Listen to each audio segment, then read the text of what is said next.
What's up, everybody? This is Ken Meese from the Ken Meese Show. Hey, we have an exciting show today. My next guest, you've seen her on Love Won't Let Me Wait. You've also seen her in the Kountry Wayne skits, Amber Ty.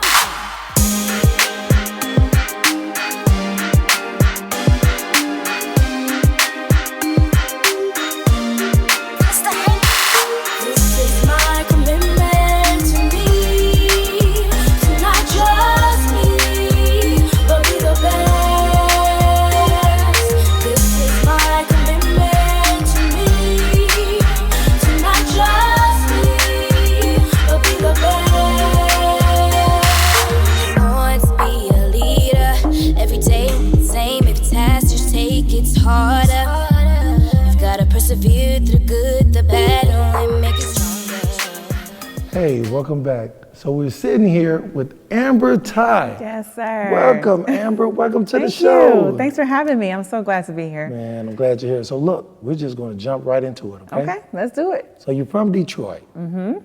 So tell me, how was it growing up in Detroit? Well, I grew up mostly in the burbs, but Detroit was awesome. It's like a family. You know, I had a big family. My mom had 11 brothers and sisters. Oh, wow. So I was always around cousins and aunties and uncles. So that aspect, I really miss Detroit. You know, in Atlanta, I'm kind of more by myself, but Detroit was fun. And it was scary at the same time. Yeah, I imagine. So me, when I think of Detroit, I think, because you know, I've always said, if I ever go to Detroit, I'm going to park my car in a garage or a safe place, because they say people be breaking in cars worse than Atlanta. Yeah, I mean, back in the day, you turn on the news and you just hear all this bad stuff. That's bad. So I remember being a you know, we're driving in the hoods, I kind of ducked down thinking somebody was going to get me, you know, because I hated watching the news.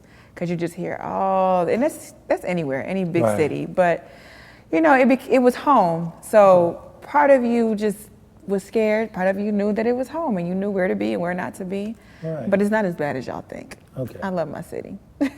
And now it's really great. Downtown Detroit, beautiful. Blew my mind a couple weeks ago. I went down there and I could not believe how far Detroit has come. So don't knock it till you try it. Great.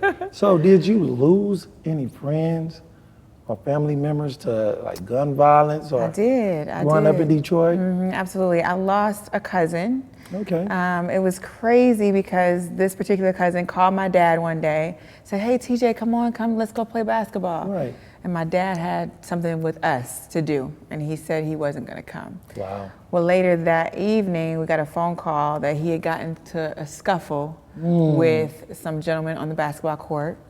He pulls off, gets in his car, gets to a light, and they come and they blow his head off. Wow. And that was the first, you know, experience that I had of violence so direct, you know, so close to home. And this was 2 months after I lost my mother to sickness. Okay, but sorry to hear that. Yeah, so that hit home for us. I mean, that was difficult. Okay. Yeah. So what made you the woman that you are today? Oh my goodness. That's a loaded question. Yes, it is.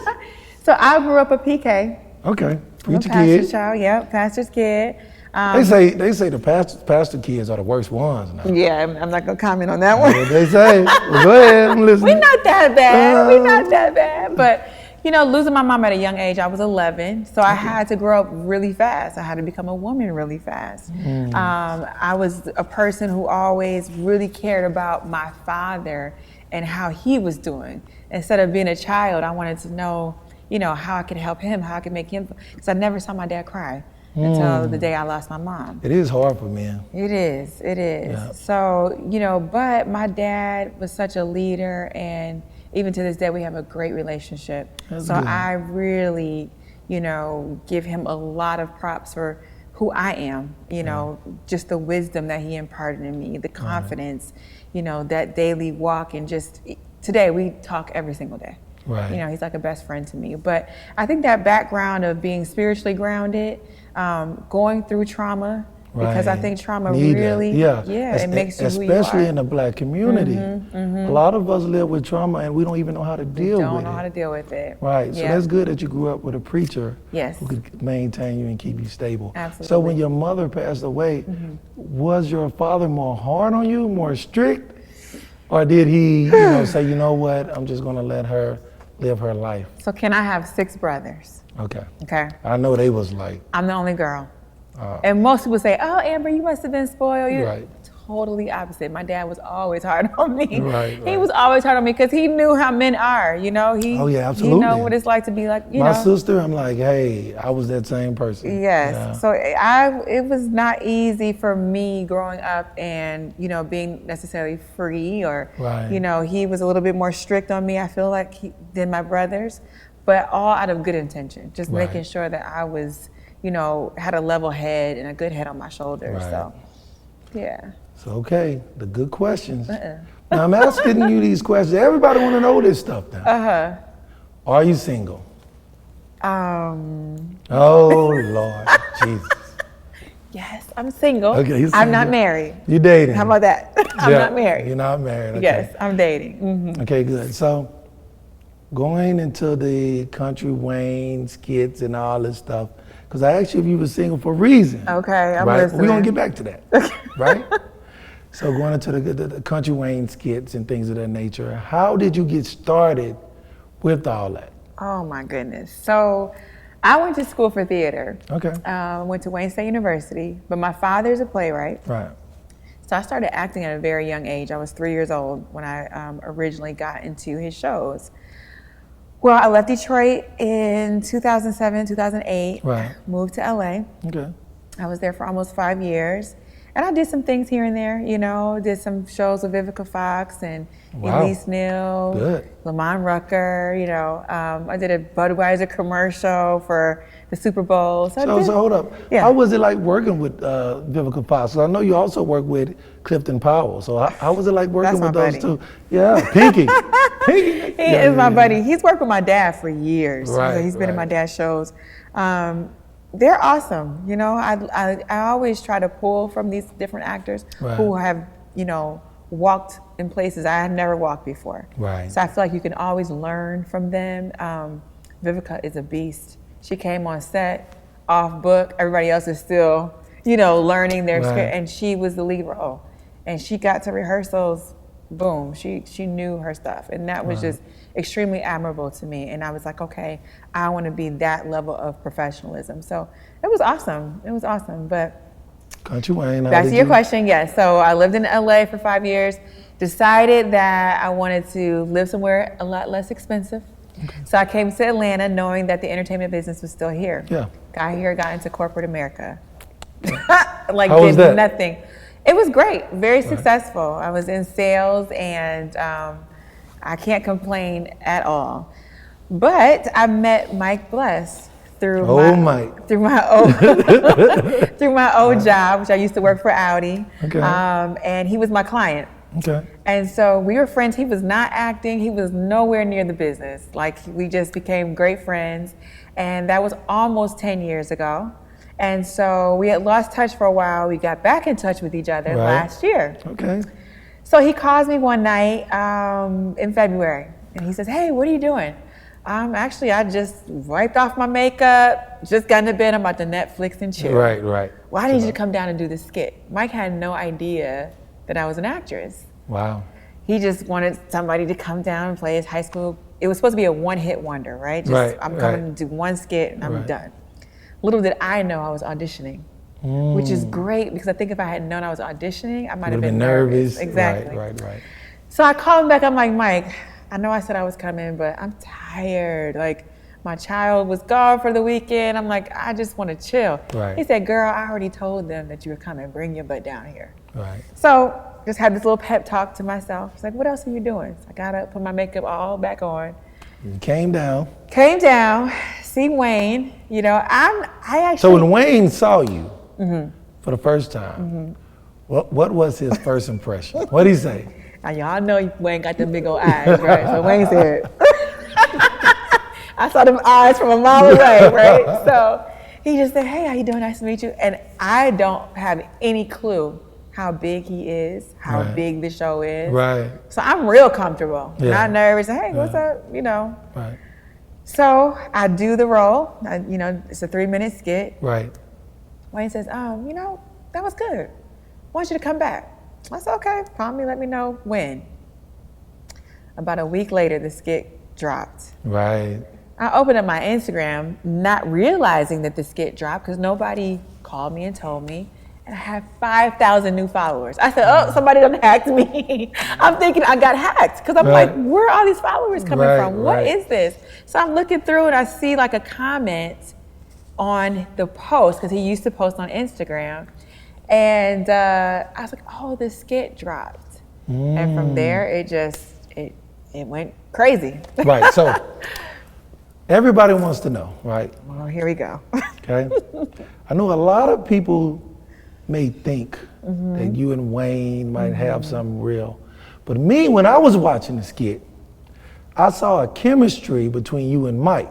It looked real. I was like, that was real. I'm a great So actress. did you and Mike ever have something? Oh, see, you're not right. I just want to know. We want to know. Mike, we do have something. Okay. We are great friends. We are really good So friends. did you ever cross that line? No, Ken. No, never? No. No kiss? No See, date night? You all up in my business. Okay. Okay, I'll tell you. We had one date, one time, long time ago. A 10 years ago. real date? Yeah. Okay. We went out to dinner. When I first met him, we went out to dinner, had, great drinks and all that kind of stuff. But So did you go home? Did you go to his house? I went to my house, Ken. You know what? You ain't right. See, you're trying to instigate. Okay, no, honestly, keep it going. the chemistry that people see, we are Right. really, really good friends. Like, that is the homie. Okay. Yeah. So when you do date, do you look for love or is it more about business? Ooh, when I date, Yeah. it's about love. It's about love? Yeah. 'Cause a lot of people, especially in Atlanta, don't get mad at me, right? I'm just going by what everybody's saying. But a lot of people say that you should choose somebody that will fit you as far as your growth and your business nowadays. A lot of people don't love like they used to. This is true. And I love, but a lot of people don't love like they used to. Honestly, for me, it's not about either one. Okay. It's about, did God give me permission to date this person, to allow this person to be in my But life? how would you know that? How would you know? I think just through prayer and just really, I think when you have a relationship with God, He speaks to you and He tells you, okay, this person is right, this person isn't. I think He definitely gives you free will, free choice. People say, there's a soulmate for everybody. Right. God chose somebody. But I think that because we do have free will, we have to be in tune with the Spirit.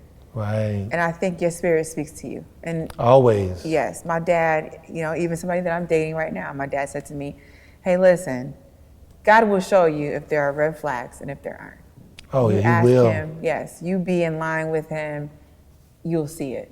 So that's kind of how I live my life, even in my business decisions. Right. So when do you stop ignoring the red flags? Because we see it, and then we say, this person, I really like this person. Let me give him another try. And they do something. And you say, let me give him another try. So when do you stop ignoring the red flags? When do you stop ignoring them? I think when you just simply know that they're not red flags, then they may just be flaws. I think there's a difference. Red flags for me are like character issues. Flaws are just, I don't like the way you chew your food. Right. You're a little bit messy. Right. Those kind of things. But when we're talking about character issues, lying, infidelity, things like that, I think that's when you don't ignore those red flags. Or when you just hear guys saying, no, this is not the one, and you are, yielding to the Holy Spirit, then that's when I Right. can't ignore that red flag. You know that saying where the boat comes by, you're in the ocean. God, send me somebody to help me. Right. And He sends you 3 people and you ignore it, And and then you ignore die. God, why you didn't help me? I sent sent you you 3 3 people. You gotta pay attention to that. Right. You have to know what your spirit is saying. Right. And you have to be more in tune with your spirit than love or business. Wow. Well, Amber, this is getting good and juicy, but we got another segment that's coming up Okay. with Lexi Gray. She's going to play this game with you. She's going to explain it all. Okay. It's called Good Move, Bad Move. Okay. Ready? Okay, I'm here for it. All right.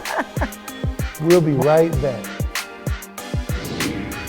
Hey, what's up, guys? It's your girl Lexi Gray, and I have my girl here, Amber Ty, and right now we're about to play a really fun and spicy game called Good Move, Bad Move.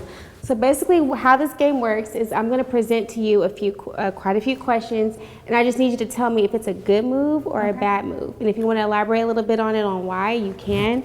But we gotta keep it 100, okay?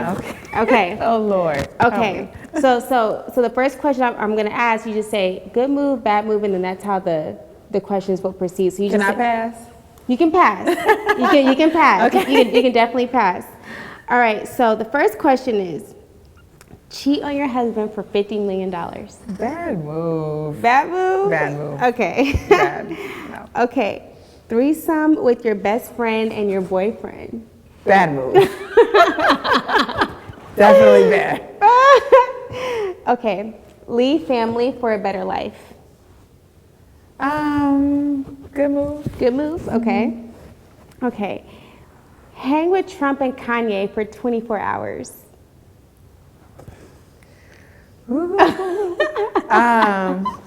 Shoot, good move. I might influence them to, you know. Okay. Good move. Yeah. You never know what type of impact you can make on somebody. Okay. Going out to eat with a homegirl's ex-boyfriend.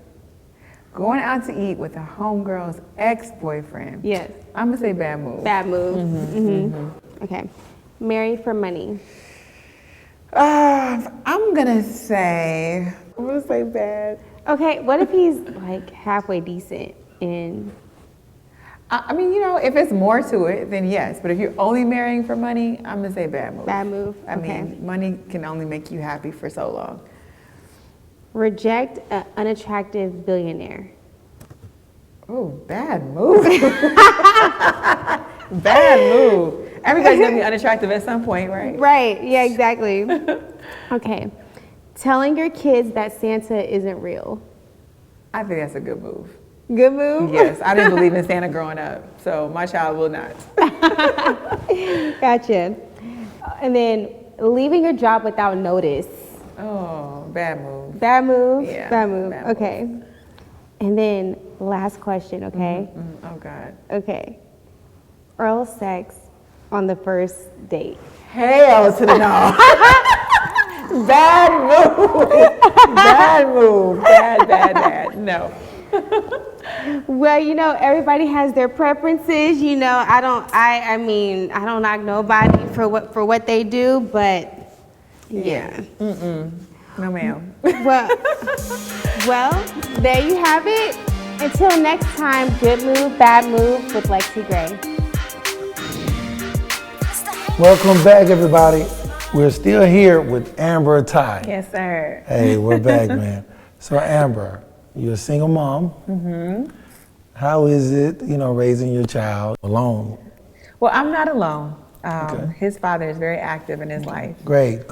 We co-parent very well, and he loves his child. Good. I'm grateful for that because there's so many men, unfortunately, in our community who just don't step up to the plate, and that is not my story. So I'm very blessed there. Good. But it is still difficult being a single mom because, Right. they say it takes a village to raise a child, and that is the truth. So shout out to all of my single moms Shout and out. single dads. Single dads like me. Right. It takes a village, and my family is scattered all over the United States. Right. So I don't have a lot of family here. So if his father is not available, his grandmother's not available, then it's very difficult, But God has given me grace to be able to still, do my God is acting amazing. thing, and I'm here, Right. So he has a grandmom, a glam mom we call her, that lives in Conyers. She helps me out. So, but he is the apple of my eye, the joy of my life. Great, He's great, an amazing little boy. amazing. So what's next for Amber Ty? Whew, I'm asking God that. No, I'm just joking. So I just shot a movie called Dating COVID. That was with Jasmine Lewis and Lisa Wu and Rashawn Ali. Okay. I have a play coming up here in Atlanta that's called Lipstick Monologues. Got Tawanda Braxton in it. Wow. Myself, Ernestine Morrison. What is that about? So Lipstick Monologues is kind of like a review of different women. They have different stories. And you see the rise, the fall, and the redemption. So I'm in the fall. So my story is a little bit heavy, but it's just these different women that have different issues and different stories in life, and we're just talking about it. It's very raw, you know, it's very real.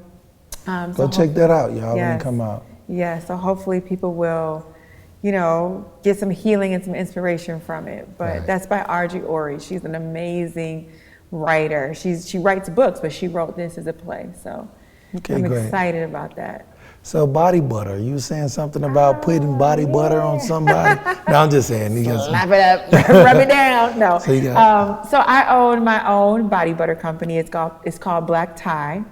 And I created this during COVID and during all the Black Lives Matter things, you know, with, you know, George Floyd, all those things hit home to me just as they did everyone else. Right. You know, all the police brutality. And I just wanted something that represented us. So I called it Black. Black man, Black woman, Black the berry. And it's very dear to my heart. A lot of people look at me and they say, oh my God, Amber, your skin is so beautiful. Little do people know I deal with psoriasis. And so I was trying to find something that was healing, that I didn't have to go pay for a prescription. I didn't have to go and see a doctor. So I did my research and I put very healing properties in this body butter, such as avocado oils and, you know, hemp seed oil and things like that. And now it has just taken off and people love it. They smell good. My Black man, I created that scent based on what I like to smell in a Black man. I like to smell that masculinity, but still a little sweetness, you know? So so the body butter does that for you, and the Black woman is very sexual, very sensual, I should say. Not sexual. So Black woman is very sensual, floral, just, you know, that scent that just stays in the back of your mind. So, but I named it Black Tie Boutique because I do have a vision to start my own clothing line, which I'm actually in the works of doing. I am working with a clothing designer, and we are coming up with some specific pieces that are specifically created for Amber Ty, and that all my viewers on Kountry Wayne, they always talk about how I dress and things like that. They'll be able to go onto my website and get some of those pieces. So I'm excited about that. That's great, amazing. Yes, yes. Who is your influence, or who is your influence? My goodness, I don't think I could put that in one name. But who's that person that you can look back and say, you know, I wouldn't have did it, besides God, I wouldn't have did it without this person? Oh my gosh, I always say my father. I mean, he is just everything to me. I'm a daddy's girl at heart, seriously. And I would say my mom. You know, I didn't have her for a long time. I lost her at 11 years old, but she was such a classy woman, you know, the epitome of elegance and grace, you know. She was a virgin till she was married at 29 years old. Wow. She loved the Lord with all her heart, but yet still very down to earth, you know. At her funeral, I remember thinking, who are all these people? I mean, this church sat probably 2,000 people, and it was packed. And I'm like, oh. And people, not just packed with people just coming to say their respects, people just bawling, and just a real loss that you felt throughout the community of Detroit. She was truly a gem, and I said, man, if I could just fill a quarter of her shoes, I would just, you know. So she is the person that has shaped me into the woman that I am. And that's amazing. Yeah. So I know you just said, you know, out of all that you said your mom waited until she was 29. Yes. Would you wait, if a guy told you, I want to wait until I get married to have sex, would you do it? 100%. Okay. Absolutely. Okay. You can teach somebody what they need to be taught, right? I don't know. Yes, I would. I think I'm 40 years old now. So what have you You know, that's another topic. I was going to say, what if you did and then it was bad? And it was bad. I feel like if the union was of God, you'll find your way. You will find, you know, that's where you go and you hire your sex experts or your therapists or whatever, and you just really enjoy each other. I feel like everything in moderation, right? So money is not everything. Your career is not everything. Sex is not everything. Attraction. But together, that can make the perfect partner. Yeah. So I would 100% love for someone to say to me, let's just wait. Because it shows me that you're interested in me. I love it. Because we ain't gonna be doing it forever. I mean, we get 70, 80 years old. That's I don't know, some old people still doing it. This is true. But I'm just saying, if that happens where, you know, you have those struggles later on in life, what else do you have to stimulate you? Exactly. I need you to stimulate my soul and my mind and my heart. You know, I need those butterflies when I think about you. So I think that is so much more than just sex, for sure. So there you have it. Hey, words straight from Amber Ty's mouth. Yes. Hey, Amber, this has been a great and amazing show. It's been a pleasure. Again, I am glad to have you here. Yes, thank you so much. Till next time. Okay. Thank you. We out. Peace.